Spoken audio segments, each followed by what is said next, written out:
La véritable guerre dans partagele.com du 7 mai 2020.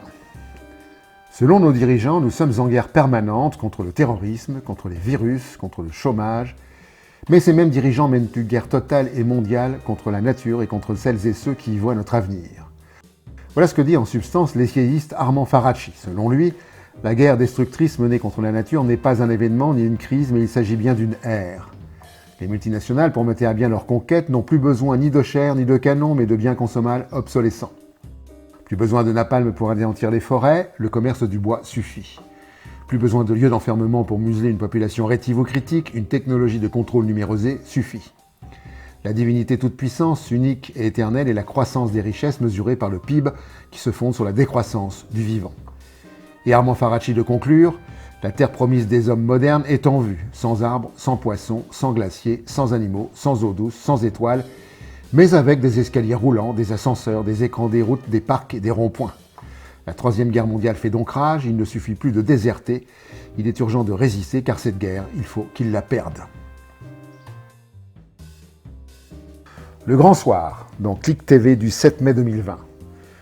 Dans un entretien mené avec Jean Ziegler, professeur et député suisse, celui-ci déclare que la pandémie coronavirus met à mal le capitalisme et particulièrement les 500 plus grandes sociétés transcontinentales privées qui contrôlent 52,8% de toutes les richesses produites sur la planète.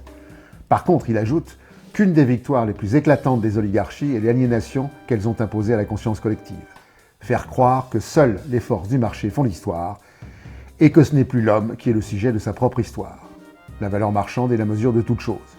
Jean Ziegler fait le pari d'un réveil des consciences des peuples dû à ce choc pandémie et voit l'émergence de mouvements populaires qui vont abattre le système cannibale qu'est le capitalisme. Un grand soir viral, en quelque sorte. Les forêts malgaches au plus mal dans CIRAD.fr du 17 mai 2018. Madagascar a perdu 44% de ses forêts naturelles depuis les années 1950. Autre inquiétude, les massifs forestiers restants sont extrêmement fragmentés. 46% des zones forestières se situant désormais à moins de 100 mètres d'une lisière ou d'un espace ouvert. Chaque année, quelques 200 à 300 000 hectares de forêt disparaissent. Dans la forêt des Mikéas, par exemple, les surfaces déboisées ont quadruplé depuis la fin des années 80 et 75% des espèces végétales originelles ont disparu, parmi lesquelles des espèces de grande valeur économique exploitées comme bois d'œuvre ou utilisées comme plantes médicinales. La déforestation est le fait du développement de la culture du maïs sur Abati-Bruli, alors que les forêts malgaches abritent la quasi-totalité des espèces endémiques de l'île. L'accès à l'eau n'est pas un droit fondamental selon le tribunal administratif dans lacimad.org du 6 mai 2020.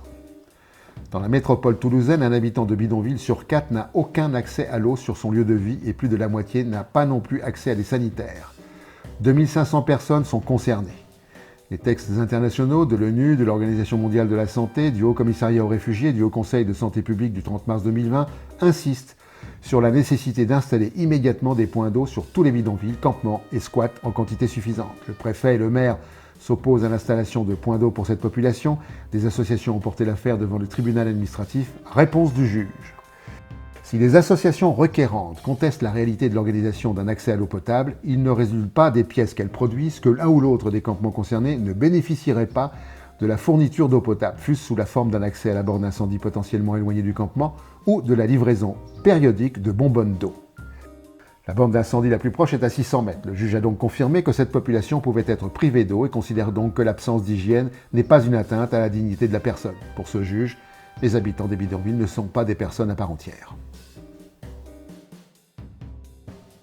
Un quart des écosystèmes du linéaire côtier méditerranéen est menacé en France dans actuenvironnement.com du 11 mai 2020.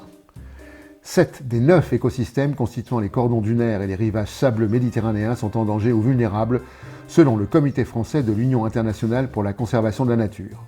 De nombreuses dunes blanches ont en effet disparu au profit d'une urbanisation implantée directement en haut de plage, en particulier sur le littoral du golfe du Lion, explique l'UICN France.